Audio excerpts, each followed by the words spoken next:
Karena dianggap hampir membunuh Baginda, maka Abu Nawas mendapat celaka. Dengan kekuasaan yang absolut, Baginda memerintahkan prajurit-prajuritnya langsung menangkap dan menyeret Abu Nawas untuk dijebloskan ke penjara. Waktu itu Abu Nawas sedang bekerja di ladang karena musim tanam kentang akan tiba. Ketika para prajurit kerajaan tiba, ia sedang mencangkul, dan tanpa alasan yang jelas mereka langsung menyeret Abu Nawas sesuai dengan titah Baginda. Abu Nawas tidak berkutik. Kini ia mendekam di dalam penjara. Beberapa hari lagi kentang-kentang itu harus ditanam, sedangkan istrinya tidak cukup kuat untuk melakukan pencangkulan. Abu Nawas tahu bahwa tetangga-tetangganya tidak akan bersedia membantu istrinya sebab mereka juga sibuk dengan pekerjaan mereka masing-masing. Tidak ada yang bisa dilakukan di dalam penjara kecuali mencari jalan keluar. Seperti biasa Abu Nawas tidak bisa tidur dan tidak enak makan.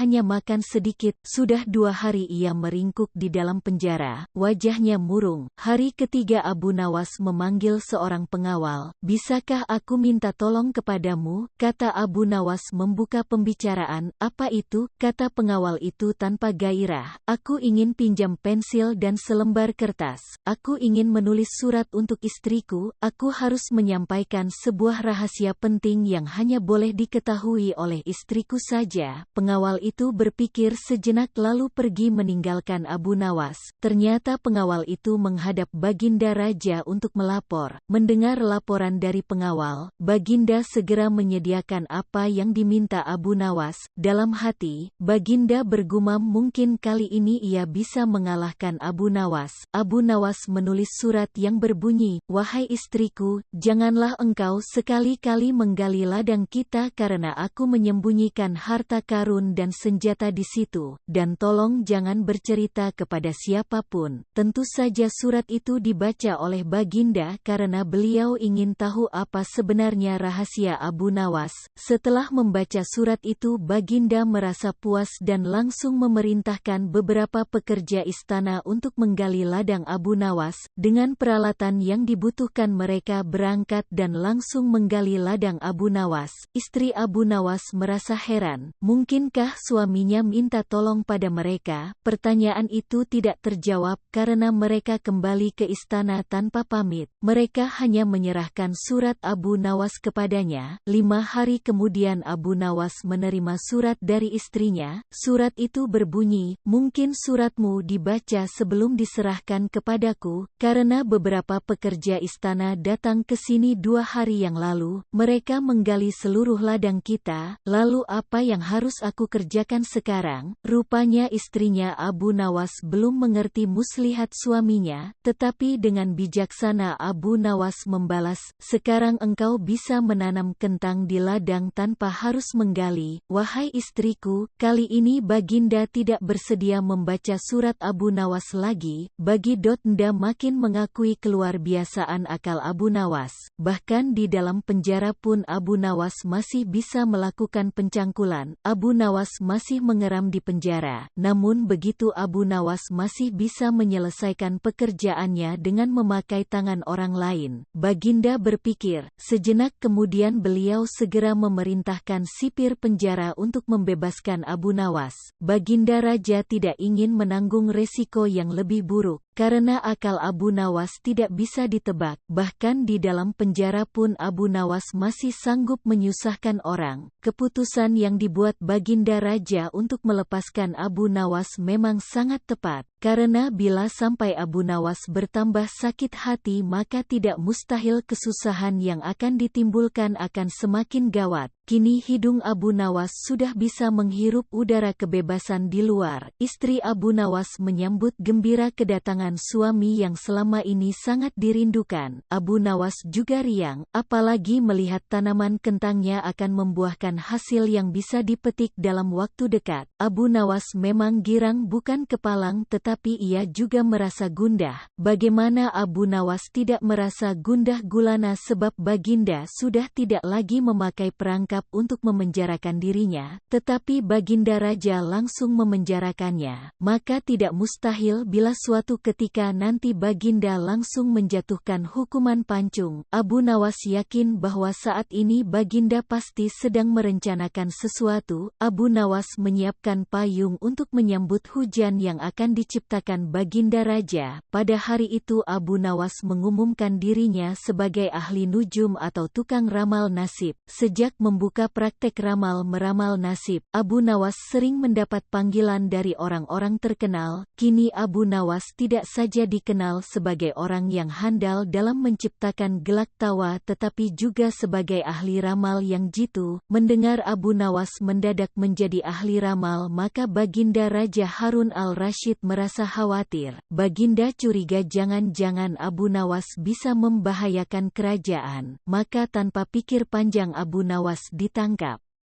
Abu Nawas sejak semula yakin Baginda Raja kali ini berniat akan menghabisi riwayatnya, tetapi Abu Nawas tidak begitu merasa gentar. Mungkin Abu Nawas sudah mempersiapkan tameng. Setelah beberapa hari meringkuk di dalam penjara, Abu Nawas digiring menuju tempat kematian. Tukang penggal kepala sudah menunggu dengan pedang yang baru diasah. Abu Nawas menghampiri tempat penjagalan dengan amat tenang. Baginda merasa kagum terhadap ketegaran Abu Nawas, tetapi Baginda juga bertanya-tanya dalam hati mengapa Abu Nawas begitu tabah menghadapi detik-detik terakhir hidupnya. Ketika Algojo sudah siap mengayunkan pedang, Abu Nawas tertawa-tawa sehingga Baginda menangguhkan pemancungan. Beliau bertanya, "Hai Abu Nawas, apakah engkau tidak merasa ngeri menghadapi pedang Algojo?" "Ngeri tuanku yang mulia, tetapi hamba juga merasa gembira," jawab Abu Nawas sambil tersenyum. "Engkau merasa gembira?" tanya Baginda kaget. "Betul Baginda yang mulia, karena tepat 3 hari setelah kematian hamba, maka Baginda pun akan mangkat menyusul hamba ke Hang Lahat. Karena hamba tidak bersalah sedikit pun," kata Abu Nawas tetap tenang. Baginda gemetar mendengar ucapan Abu Nawas,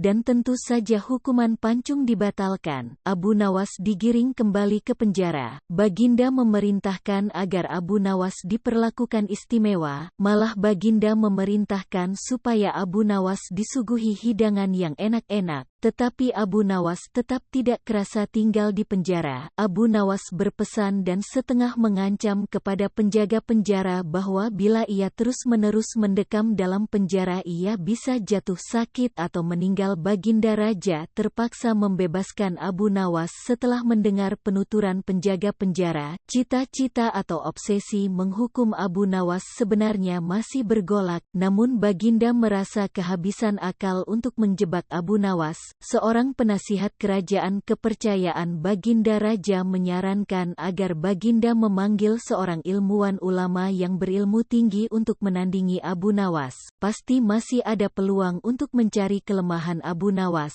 Menjebak pencuri harus dengan pencuri, dan ulama dengan ulama. Baginda menerima usul yang cemerlang itu dengan hati bulat. Setelah ulama yang berilmu tinggi berhasil ditemukan, Baginda Raja menanyakan cara terbaik menjerat Abu Nawas. Ulama itu memberitahu cara-cara yang paling jitu kepada Baginda Raja. Baginda Raja manggut-manggut setuju. Wajah Baginda tidak lagi murung, apalagi ulama itu menegaskan bahwa ramalan Abu Nawas tentang takdir kematian Baginda Raja sama sekali tidak mempunyai dasar yang kuat. Tiada seorang pun manusia yang tahu kapan dan di bumi mana ia akan mati, apalagi tentang ajal orang lain. Ulama andalan Baginda Raja mulai mengadakan persiapan seperlunya untuk memberikan pukulan fatal bagi Abu Nawas. Siasat pun dijalankan sesuai rencana. Abu Nawas terjerembab ke lubang siasat sang ulama. Abu Nawas melakukan kesalahan yang bisa mengantarnya ke tiang gantungan atau tempat pemancungan. Benarlah peribahasa yang berbunyi sepandai-pandai tupai melompat pasti suatu saat akan terpeleset. Kini, Abu Nawas benar-benar mati kutu. Sebentar lagi ia akan dihukum mati karena jebakan sang ilmuwan ulama. Benarkah Abu Nawas sudah keok? kita lihat saja nanti, banyak orang yang merasa simpati atas nasib Abu Nawas, terutama orang-orang miskin dan tertindas yang pernah ditolongnya, namun derai air mata para pecinta dan pengagum Abu Nawas tak akan mampu menghentikan hukuman mati yang akan dijatuhkan. Baginda Raja Harun al-Rasyid benar-benar menikmati kemenangannya. Belum pernah Baginda terlihat seriang sekarang. Keyakinan orang banyak bertambah mantap, hanya satu orang yang tetap tidak yakin bahwa hidup Abu Nawas akan berakhir setragis itu, yaitu istri Abu Nawas. Bukankah Alia Azza wa Jalla lebih dekat daripada urat leher? Tidak ada yang tidak mungkin bagi Allah yang maha gagah, dan kematian adalah mutlak urusannya. Semakin dekat hukuman mati bagi Abu Nawas, orang banyak semakin resah, tetapi bagi Abu Nawas malah sebaliknya, semakin dekat hukuman bagi dirinya, semakin tegar hatinya. Baginda Raja tahu bahwa ketenangan yang ditampilkan Abu Nawas hanyalah merupakan bagian dari tipu dayanya, tetapi Baginda Raja telah bersumpah pada diri sendiri bahwa beliau tidak akan terkecoh untuk kedua kalinya. Sebaliknya Abu Nawas juga yakin, selama nyawa masih melekat maka harapan akan terus menyertainya. Tuhan tidak mungkin menciptakan alam semesta ini tanpa ditaburi harapan-harapan yang menjanjikan. Bahkan dalam keadaan yang bagaimanapun gawatnya, keyakinan seperti inilah yang tidak dimiliki oleh Baginda Raja dan ulama itu. Seketika suasana menjadi hening. Sewaktu Baginda Raja memberi sambutan singkat tentang akan dilaksanakan hukuman mati atas diri terpidana mati Abu Nawas, kemudian tanpa memperpanjang waktu lagi Baginda Raja menanyakan permintaan terakhir Abu Nawas, dan pertanyaan inilah yang paling dinanti-nantikan Abu Nawas.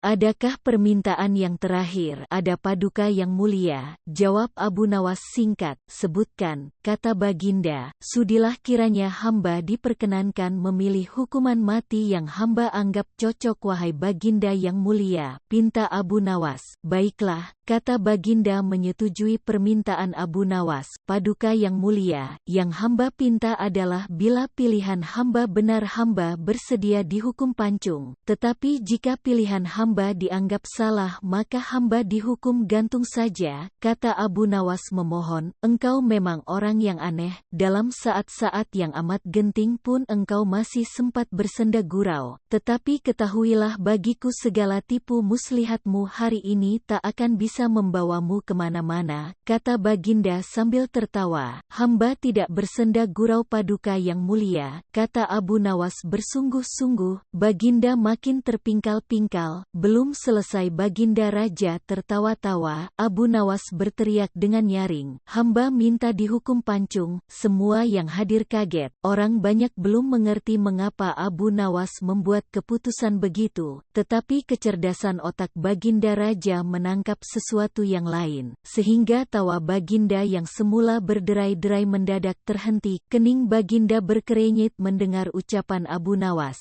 Baginda Raja tidak berani menarik kata-katanya karena disaksikan oleh ribuan rakyatnya. Beliau sudah terlanjur mengabulkan Abu Nawas menentukan hukuman mati yang paling cocok untuk dirinya. Kini kesempatan Abu Nawas membela diri. Baginda yang mulia, hamba tadi mengatakan bahwa hamba akan dihukum pancung. Kalau pilihan hamba benar maka hamba dihukum gantung. Tetapi di manakah letak kesalahan pilihan hamba sehingga hamba harus dihukum gantung? Padahal hamba telah memilih hukuman pancung. Olah kata Abu Nawas memaksa Baginda Raja dan ulama itu tercengang. Benar-benar luar biasa otak Abu Nawas ini. Rasanya tidak ada lagi manusia pintar selain Abu Nawas di negeri Baghdad ini. Abu Nawas, aku mengampunimu, tapi sekarang jawablah pertanyaanku ini. Berapa banyakkah bintang di langit? Oh, gampang sekali tuanku. Iya, tapi berapa? 100 juta, 100 miliar, tanya Baginda. Bukan tuanku, cuma sebanyak pasir di pantai. Kau ini, bagaimana bisa orang menghitung pasir di pantai? Bagaimana pula orang bisa menghitung bintang di langit? Hahaha, kau memang penggeli hati, kau adalah pelipur laraku. Abu Nawas, mulai sekarang jangan segan-segan, sering-seringlah datang ke istanaku, aku ingin selalu mendengar lelucon-leluconmu yang baru. Siap Baginda.